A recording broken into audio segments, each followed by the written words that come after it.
Okay, I've already done this video twice. Both copies are going to be discarded because I keep wanting to tell you more stuff about what's going on. So this is one of my seedling peach trees. It is 3 years old, going into its 4th summer. So you can see it's very, very healthy. It is a bush form.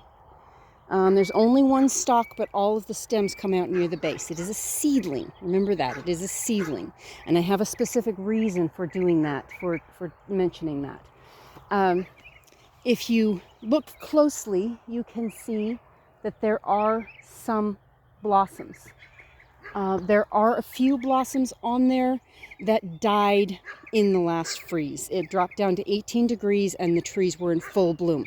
This one only had a couple of blossoms. There's one right here. There's a few lower down, and there's these right here. But you can see that, where'd I go? Where'd my hand? You can see that the blossoms died, which would be normal at 18 degrees.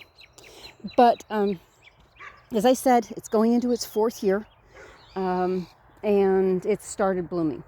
There are a few blossoms like this one that may still bloom, but chances are good that this tree is a loss for this year. This is another seedling peach. Same deal, but this one was in full bloom when that freeze hit. And I am looking for... There were several blossoms that I was seeing yesterday that looked like they might still open. So it's possible we may get a couple of fruit off of this, but again, unlikely. Now, today is March 20th. I'm going to try to get this posted today. I'm not sure whether I will do it, but it's March 20th. So this one is one of the commercial trees. Let's tilt that up so you can actually see it. Again, it was in full bloom. There is one blossom that looks like it might still fruit. We'll have to wait and see. It was in full bloom. Now that the blossoms have died, the leaves are coming out. That was one of the things that I noticed about the commercial trees, was that the blossoms came out first. This one, again, seedling peach, same thing. Blossoms came out first. Let me pull this around. I don't like looking straight into the sun, but you can probably see it better from this angle. There are a couple of blossoms. If you look right here, there is a blossom on the other side of the tree that has opened since the freeze. So it's possible that we will find out what this fruit tastes like this year, but chances are good that it's a loss. Okay, this one also is a commercial tree. It was in full bloom when the freeze hit. Oh, the other tree. I forgot to show you the other tree. Okay, sorry. I missed. Now, there are 2 peach trees here. There's this one that was in full bloom, and there's this one. It is alive, but it has not put out leaves yet. So, sometime in April, probably, it will leaf out, and we will find out if there are any blooms. I wasn't fully expecting these trees to bloom this year, but they did. So the last of our seedling peaches, again, let me give you a good shot of it. Okay, that is a seedling peach. It was mowed and came back, and it is not blooming, but it was the first to leaf out. So again, March 20th, all of the peaches are at least leafing out. One of them may leaf out sometime mid-April. I'm not sure exactly. But let's come over here and look at the apricots. Again, same situation. They were not blooming. Whoops, losing it. They were not blooming. Get around where my shadow doesn't mess things up. They were not blooming when the freeze hit. They were not even leafing out when the freeze hit. Now they are starting to leaf out. So this one specifically is running later than the peaches. Again, that's a seedling. These are all seedlings, and they are going into their, let's see if I can, is that, yeah, it's a little bit, yeah, okay. So this right here is another seedling apricot. They are going into their 4th summer. This one had fully bloomed out, or fully leafed out, let's put it that way, when the freeze hit.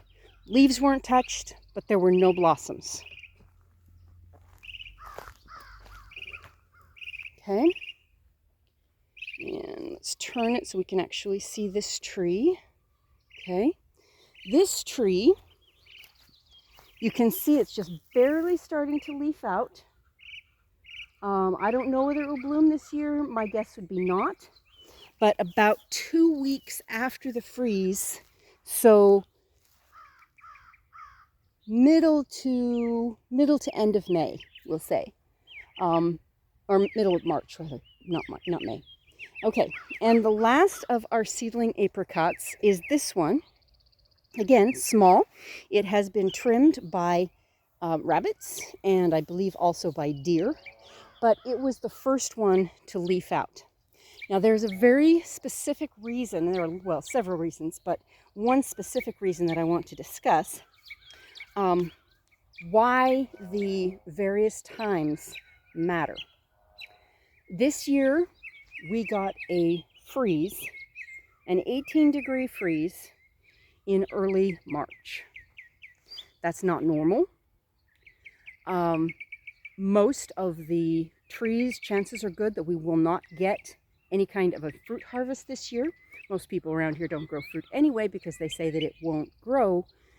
You'll never get a harvest. But this is why I'm doing this. These trees are seedlings, which means that every one of them has different genetics. Every one of them will emerge at different times, will bloom at different times, will fruit at different times. Until these trees actually bloom and fruit, I don't have any idea of when and how this is going to work. If I look at the peaches, I look at the peach row, only one of those looks like it will bloom and fruit late. The rest have already bloomed, and there may be a couple of blooms that will come on later, but for the most part, they have already bloomed mid-March. So those particular trees apparently have low freeze hours, or cold hours, not necessarily freeze hours. They bloom early. So what I want is a variety. I want trees that bloom early. I want trees that bloom late. I want trees that bloom over an extended period of time. I do not want everything to bloom and fruit at the same time, because say we get a main frost or a frost in April, okay? Anything that has already bloomed, all of the peaches, they'd be fine. The fruit would already be there, might lose some of it, but the fruit would already be set, and we wouldn't have a problem with fruit set.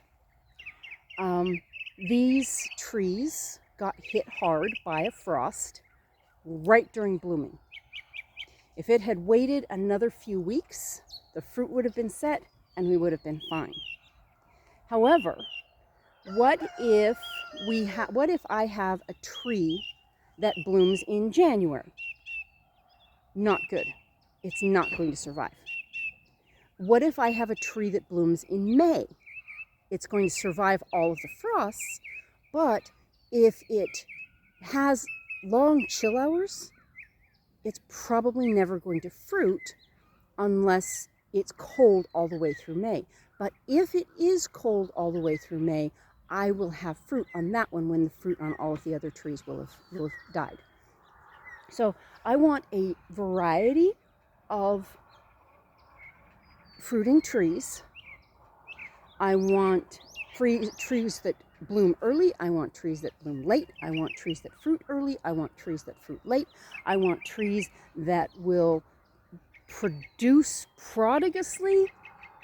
I mean, if I have 10 trees that produce at all at different times, every year, no matter what the weather does, I'm going to get something off of those trees. So it looks like, with the peaches, one tree may be suitable for late planting or for late fruiting. The others, both commercial trees and 3 of the seedling trees, are going to bloom early, set fruit, and if we don't get another frost, we're good. But that one tree is not leafing out yet. My guess is it will leaf out sometime mid to late April, but I don't know. So if we get a frost in March, like we did a freeze, full freeze, 18 degrees, if we get a full freeze in March, like we did this year, that tree will be fine. And that tree will still bloom and fruit. Now, I have to test each one of the trees and find out, do I appreciate the fruit? Is it good fruit? Is it fruit I want to keep? How does it cook? Is it something that's really good for raw eating, but it turns into mush when it's cooked? But all of these things are things that I will learn over time. So that is our peaches and apricots in the first section.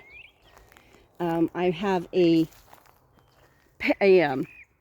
cherry right there that I'm not going to show you. This is a commercial almond. And almonds are one of the things that I want, but I haven't been able to keep any trees alive. You can see it's starting to leaf out, which is fine. But again, it got hit. All the blossoms died. Except there's a cluster of blossoms right here. There are some blossoms down here that have just opened. Blossom right there, one back here, one here that hasn't yet opened yet. And those will be, it suggests that this tree is capable of an extended bloom time. And that's what I had with my old almond at my old house, was an extended bloom time. It would bloom over a period of about a month. So if there was a frost or a freeze in that month, we would still get a harvest. And that's what I'm hoping for with some of these trees, is that they will actually have an extended bloom time. Oh, no, I don't want to walk through there. Okay. This is an apple tree. It has not bloomed or fruited yet, or it has not bloomed or leafed out yet. There are buds forming, but it has not bloomed or fruited yet.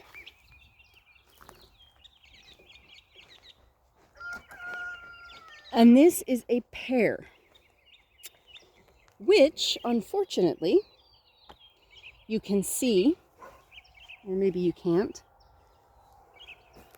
I'm walking through my onions. The frost killed, can you see it? I can't tell. Frost killed the leaves. Lot of frost death on this. A few of them have survived. The ones that had not emerged yet are okay.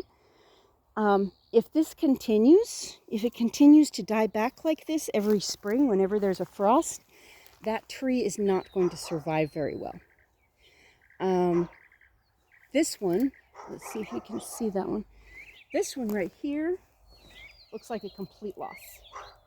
There are no leaves on there.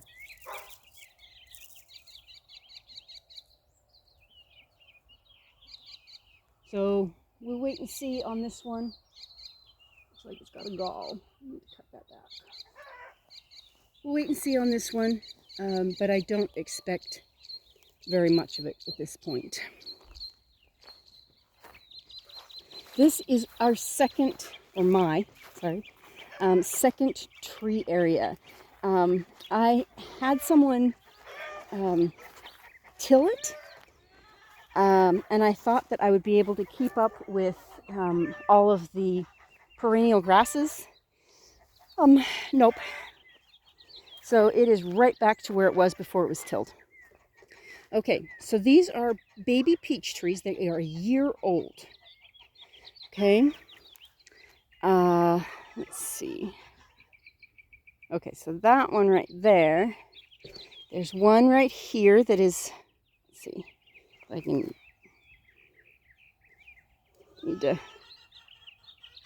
there's somewhere around here. I've got a bar in the way. Let's see. Where is it? Right here. You can see that it's just some leaves around the base. I put a cover around that one. Some of them the rabbits seem to enjoy, and others they seem to leave alone. So this is another peach tree that's a year old. And this one, right there, I think. Anyway, that one is also a year old. I will be planting more today, or this evening, actually. This area, between the soil and all of the weeds, I don't think that it is going to work for an annual garden. I wanted this whole area back here as an annual garden. I don't think it's going to work that way. So I am trying to shift it over to, again, fruit trees. Inside I have peaches. I have another apricot, which I believe I will put in the center of this area because it'll get quite large. I've got one plum. I've got plum cherry crosses. I've got plum peach crosses. I'm going to put more almonds in the ground, but if you can see how close these trees are together, and that's because I don't know for sure how they're going to produce or if I'm going to keep them. And so basically they'll create a hedge until I know what the fruit is like and how they grow. And then once I know those things, I know what the fruit is like, I know how the tree grows, how early it blooms or how late it blooms. I know that it can survive our winters, our cold, our heat, our wind, and no water. I've never watered these trees, and I never will water these trees. If they survive, they survive. If not, I have more seeds. Because these trees have got to be able to survive without my help. They've got to be able to survive and fruit without any help from me. This is clay soil. They need to dig their roots deep. I do not want to water the surface and have their roots stay right in that top 3 inches where if there's the tiniest bit of heat, the whole tree will die because it doesn't have deep roots. So I'm trying to teach these trees to go deep. And it's going to be a struggle for them. I will continue to plant. I will continue to plant more trees. I will continue to expand my main garden. And that is a segue into the next video, which again, I hope I will be able to put up today. We shall see. And something of a possible apology. I know I haven't been regular at at posting. I'm trying to do better because I just lost my job. It was automated. And I think I'm going to have to monetize my channel, which I hadn't done before, because I don't want people to think that money is my motivation here. It really, really isn't. But I'm going to need some kind of income. If I get $5 a month from YouTube, it's better than nothing. So I think I'm going to have to monetize my channel, and I really, really don't like the idea, but I'm going to try it anyway and see if that helps. If it doesn't, I'll remove it. It's not a big deal. But anyway, this here is the main garden. I have onions planted here. Tomatoes and peppers will go in this first section. Corn and beans will go in the second section. The third section is for grains testing. I will be testing, actually I should probably do this as a separate video, but I will be testing sesame, chia, amaranth, and quinoa. See how they grow here, because again, I'm not going to water them. I will put them in the soil, water them once, and then they have to struggle along on their own. I tried the grains testing with those 4 last year in the dry garden over here behind me, where all of the grass took over everything. Didn't work very well. But in any case, main garden, tree garden, got the tree nursery over here when the walnuts and the pecans and the oaks and the apricots come up, and then that will be more trees that I can plant out. I will talk with you later.